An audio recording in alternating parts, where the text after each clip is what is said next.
నమస్తే. ఇన్నాళ్ళు నన్ను సపోర్ట్ చేస్తూ, ఎంకరేజ్ చేస్తూ మీ ప్రేమని నాకు అందిస్తున్న ప్రతి ఒక్కరికి కృతజ్ఞతలు. అలాగే ఈ వీడియో కూడా ఖచ్చితంగా మీకు ఉపయోగపడుతుంది. లైక్, షేర్ అండ్ సబ్స్క్రైబ్ చేసి మీ సపోర్ట్‌ని నాకు అందించండి. అలాగే ఈ వీడియో పట్ల మీకున్న అభిప్రాయాన్ని కామెంట్ సెక్షన్‌లో కామెంట్ చేసి తెలియజేయండి. ఇప్పుడు వీడియోని చూద్దాం. జ్యోతిష్య శాస్త్రం ఒక అద్భుతం. వేదాంగమైన జ్యోతిష్య శాస్త్రం అనేటువంటిది మానవ జీవన గమనానికి ఒక వరం. జ్యోతిష్య శాస్త్రం నీ జీవితంలో వెలుగునింపే ఒక భాష. ఆ భాష నీకు అర్థమైతే ప్రకృతి నీతో మాట్లాడుతుంది. అస్ట్రాలజీ నేర్చుకోవాలి అనుకునే వారికి అద్భుత అవకాశం. మురళీధర శర్మ గారి అస్ట్రాలజీ క్లాసెస్ అతి త్వరలో మొదలు కాబోతున్నాయి. 100% జాబ్ గ్యారంటీ. వివరాల కొరకు సంప్రదించండి. నమస్తే, వెల్కమ్ టు అవర్ ఛానల్. నేను పద్మిని. ప్రస్తుతంతో పాటు ప్రముఖ ఆధ్యాత్మికవేత్త, astrologer, life coach, Bala Tripura Sundari ఉపాసకురాలు శ్రీమతి సుధా గారు మనతో పాటు ఉన్నారు. మాట్లాడదాం. నమస్కారం అండి. నమస్కారం పద్మిని. బాగున్నారా సుధా గారు? ఫైన్, మీరు ఎలా ఉన్నారు? నేను బాగున్నాను. సుధా గారు, లక్ష్మీ యోగం మాకు కలగాలి అని కోరుకోని వాళ్ళు ఎవరైనా ఉన్నారంటే వాళ్ళు ఏ అవధూతలో అయి ఉంటారు. అంతే అంతే కదా. అది కూడా Lakshmi. Spirituality is also Lakshmi. బాబోయ్, అన్ని లక్ష్ములే. లెవెల్ లక్ష్మి అది. అదే. కానీ అవధూతలు మన వీడియోలు ఎందుకు చూస్తారు? మనకు అంతే. కావాల్సింది సామాన్యులు. లక్ష్మీ యోగం కావాలి, రకరకాల ఈతి బాధలతో బాధపడుతున్నాము, మాది ఫలానా నక్షత్రం, లేకపోతే మాది ఫలానా రాశి, మా ఫలానా లగ్నం, మాకెందుకండి, మా జీవితాలు ఇంతేనా, మాకు లక్ష్మీ యోగం అనేది ఉండదా అని అడుగుతుంటే భలే కష్టం అనిపిస్తుంది. ఎవరికైనా ఉంటుంది. అవును, ఉంటుంది తప్పక. ఎలా తెలుసుకోవాలి? ఒకవేళ ఏదైనా బ్లాకేజ్ ఉంటే దాన్ని ఎట్లా క్లియర్ చేసుకోవాలి? తప్పక నాకు ఒక్కసారి వివరిస్తారా? తప్పక మాట్లాడదాం. లక్ష్మీ యోగాలు అనేది నువ్వు అన్నట్టు కొద్ది గొప్ప అందరి జాతకాల్లోనూ ఉంటుంది. ఫస్ట్ థింగ్ అదే. ఎందుకంటే అందరు సంపాదించుకుంటున్నారు ఈ కాలంలో.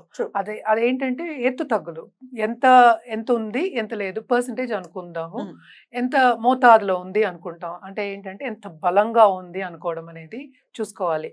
జనరల్గా మాట్లాడుకోవాలి అంటే మనం లక్ష్మీ యోగాలు కానీ ఎనీ యోగం ఫర్ దట్ మ్యాటర్ మనం లగ్నం నుంచే చూస్తాం. అంటే ఏంటంటే బర్త్ చార్ట్లో మనకి రాశి ఉంటుంది, లగ్నం ఉంటుంది, ప్లస్ దశా విశేషాలు ఉంటాయి. మన దశా విశేషాల గురించి కూడా చాలా మాట్లాడుకున్నాము. బట్ ఇవన్నీ ఉన్నప్పుడు ఇవంతా కలయిక కదా. ఈ మూడు కలిసినప్పుడు మనకి ఒక యోగం అనేది ఫామ్ అవుతుంది. అసలు యోగం అంటే ఏంటి అంటే, రెండు ప్లానెట్స్ కలిసి ఉన్నా, లేకపోతే కేంద్ర కోణాల్లో ఉన్నా, లేకపోతే బెనిఫిక్స్, న్యాచురల్ బెనిఫిక్స్. మనమేమో జూపిటర్ అంటే గురుడు అంటే అందరికన్నా బెస్ట్ బెనిఫిట్ కదా. గురువు కానీ, లేకపోతే వీనస్ శుక్రుడు కానీ, లేకపోతే బుధుడు, వీళ్ళందరూ ఎగ్జాల్టేషన్లో ఉన్నా. ఓకే, సో ఇలాంటి యోగాలు అనేవి ఫామ్ అవుతాయి. And also more than 2 planets in any 1 house. అంటే ఒక్కొక్క దాంట్లో భావం అంటాం. ఇప్పుడు 12 రాసులే, మళ్ళీ 12 భావాలే, 12 అవే ఇల్లులు అయ్యాయి. అంటే ఇల్లులు అంటే ఫస్ట్ ఏంటంటే మనం లగ్నం అంటాం, ఉదయించే సూర్యుడు. నువ్వు పుట్టావు కనుక అది లగ్నం అనుకుంటాము. రెండో ఇల్లు సెకండ్ భావం, అంటే ఫైనాన్షియల్ స్టేటస్ చెప్పడానికి అది ఉంటుంది. అలాగే మనం చూసామంటే 11th house చూస్తాం. నువ్వు పుట్టిన లగ్నం నుంచి ఈ యోగాలన్నీ చూడాలన్నమాట. So 11th house, second house and 9th house అంటే భాగ్యాధిపతి ఎక్కడ ఉన్నాడో చూసినప్పుడు, plus combination of Jupiter and Venus, శుక్రుడు ప్లస్ గురుడు, వీళ్ళందరితో కాంబినేషన్ అయితే లక్ష్మీ యోగాలు అనేవి ఫామ్ అవుతాయి. దీంట్లో ఏంటంటే దారిద్ర్య యోగాలు ఉంటాయి, అలాగే లక్ష్మీ యోగాలు ఉంటాయి. అంటే ఎంత మోతాదులో ఉంటాయి అనేది చూసుకోవడం అనేది వెరీ ఇంపార్టెంట్. ఎందుకు ఇంపార్టెంట్ అంటే, మనకి ఏదైనా ఈజీగా అయిపోతే హ్యాపీ ఫీల్ అవుతాం. ఏదైనా కష్టపడ్డాం అంటే అయ్యో కష్టపడుతున్నాం అనుకుంటాం. కష్టపడందే ఏమి రాదనేది ఒకటి క్వశ్చన్. నిలబడదు, దట్ ఈస్ ఓకే.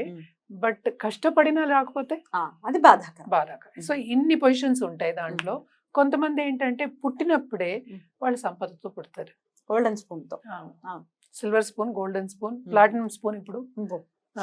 సో అలా కూడా ఉంటాయి. కానీ జనరల్ గా మనం చూసాము అంటే సెకండ్ లార్డ్, 11th లార్డ్ వాళ్ళ కలయిక ఉన్నా, లేకపోతే వాళ్ళు ఎగ్జాల్టేషన్ లో ఉన్నా, లేకపోతే కోణాల్లో ఉన్నా ఈ యోగాలు అనేవి ఫామ్ అవుతాయి. Plus 9th lord also. So ఒక్కొక్క లగ్నానికి ఒక్కొక్క లార్డ్స్ అంటే లార్డ్షిప్స్ అనేవి డిఫరెంట్ అయిపోతాయి కనుక తప్పక ఒక్కొక్క లగ్నానికి మనం మాట్లాడుకోవచ్చు. మరి ద్వాదశ రాశుల గురించి, రాశి కానీ లగ్నం కానీ ఏది ఎలా ఉంటుంది అనేది ఒకసారి వివరంగా తెలియచేయండి.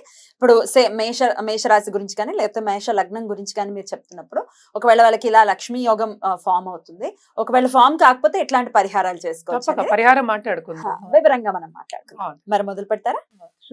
మరి ధనుర్లగ్నం వాళ్ళు లేదా ధనస్సు రాశి వారికి లక్ష్మీ యోగం అనేది ఎలా కలుగుతుంది? కలగని పక్షంలో ఒకవేళ రావట్లేదు లక్ష్మి అనుకుంటే ఎట్లాంటి పరిహారాలు చేసుకో?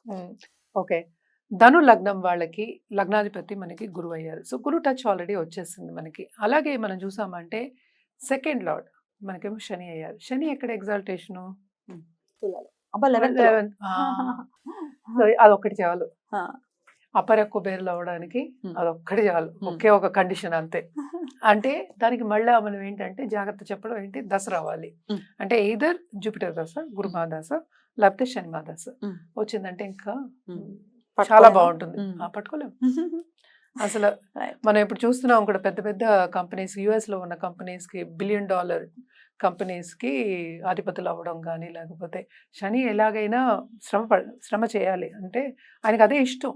శ్రమ పడే వాళ్ళకి ఆయన ఫలితం అనేది ఇస్తాడు. సో తప్పక ఇక్కడ ఎగ్జాల్టేషన్ ఉంటే శ్రమ అనేది ఉంటుంది. అట్ ద సేమ్ టైం బోల్డ్ అంత సంపద ఇస్తాడు.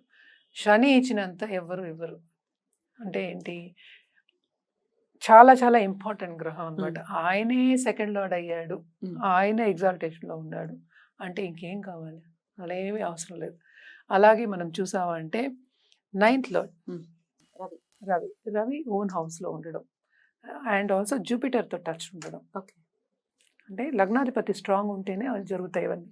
సో టచ్ ఉండడం అండ్ ఆల్సో అదే దశ రావడం అంటే ఏంటి, గవర్నమెంట్లో మంచి పొజిషన్ రావడం కానీ, ఉన్నత స్థాయికి వెళ్ళడం కానీ, బోల్డ్ అంత సంపాదించడం కానీ దాంట్లోంచి, అలాగే పొలిటికల్ కనెక్షన్ రావడం అంటే ఏంటి, ప్రామినెన్స్, ఒక ఫేమస్ పర్సనాలిటీ కింద రావడం కానీ జరగడం తప్పక జరుగుతుంది. అది మనం జాతకం చూసినప్పుడే మనం నిర్ధారించేయచ్చు. ఇక్కడ మళ్ళీ ఏంటి, గురువు ఏమో 4th లార్డ్ కూడా అయ్యారు మనకి.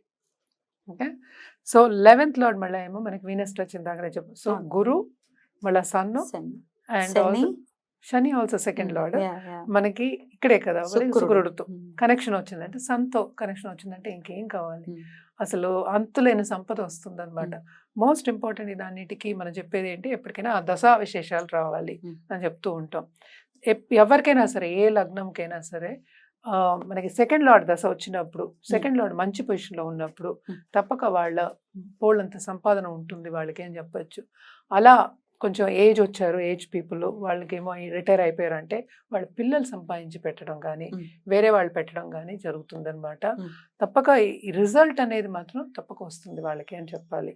అలాగే వీళ్ళు రెమెడియల్ మెషర్స్ చేయాలి, ఏం చేసుకోవచ్చు, తప్పక గురు కాళ్ళు పట్టుకోవాలి. అంటే దక్షిణామూర్తి కానీ, సాయిబాబా అనుకుందాం, ఎవరైనా సరే దత్తాత్రేయ స్వామి, వాళ్ళకి చేయడం అనేది వెరీ ఇంపార్టెంట్. ఫస్ట్ మనకి విజ్డమ్, స్పిరిచువల్ నాలెడ్జ్ ఇవన్నీ గెయిన్ అవ్వడానికి అది ఇంపార్టెంట్.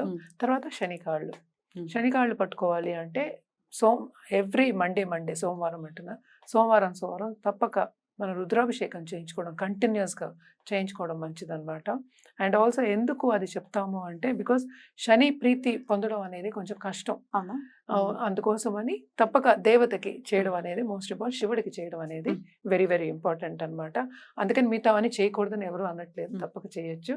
ఇది కూడా చేయడం ఇంకా మంచిది. బ్యూటిఫుల్ అండి, చాలా అద్భుతంగా ఎక్స్ప్లెయిన్ చేశారు. ఇక నెక్స్ట్ ఎపిసోడ్ లో మకర రాశి లేదా మకర లగ్నం గురించి మాట్లాడుకుందాం. థ్యాంక్ యూ అండి, నమస్తే.